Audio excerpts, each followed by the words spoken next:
میں ان خاندانوں کو یہ کہہ سکتا ہوں کہ جو کہ اس وقت دکھ درد ہے، ہم ان کے اس دکھ اور درد میں شریک بھی ہے اور جانتے ہیں کہ کس تکلیف سے وہ اس وقت گزر رہے ہیں. جو میں الفاظ استعمال کروں وہ کم ہوگا. میں اس لیے یہ جانتا ہوں کہ میں خود اس دکھ کا اور اس درد کا اور اس افسوس کو ایکسپیرئنس کر چکا ہوں. کوئی ایسا الفاظ نہیں ہے جو اس وقت ان کی تکلیف کو کم کر سکے، ان کا دکھ کو کم کر سکے. لیکن میں ان کو یقین یہ دلانا چاہوں گا کہ میں نہیں سمجھتا ہوں کہ یہ صرف ایک واقعہ ہوا ہے ہمارا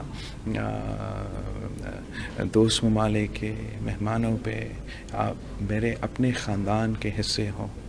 چین پاکستان دوستی کی بنیاد میرا نانا شہید ذوالفقار علی بھٹو نے رکھا تھا. شہید محترمہ بینظیر بھٹو نے اس دوستی کو لیے جو کام کیا وہ ہم جانتے ہیں. جو میرا والد صدر زرداری نے محنت کیا اس سی پیک پروجیکٹ کو لانچ کرنے کے لیے، میں جانتا ہوں.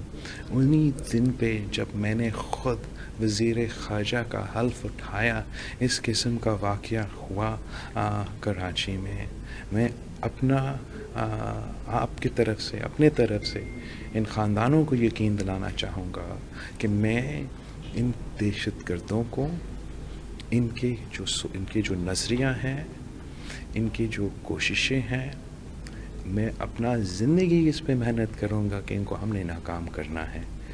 انہوں نے پہلے ماضی میں ہمارے ملک میں مذہب کا نام استعمال کر کے دہشت گردی کی، اب وہ دوسرے بہانے پہ دہشت گردی کر رہے ہیں اور ہم ان کا پیچھا کریں گے. ہم نہ صرف ان کو یہاں پاکستان میں پرسیو کریں گے، دنیا بھر میں جہاں بھی ہے ہم ان کو پرسیو کریں گے.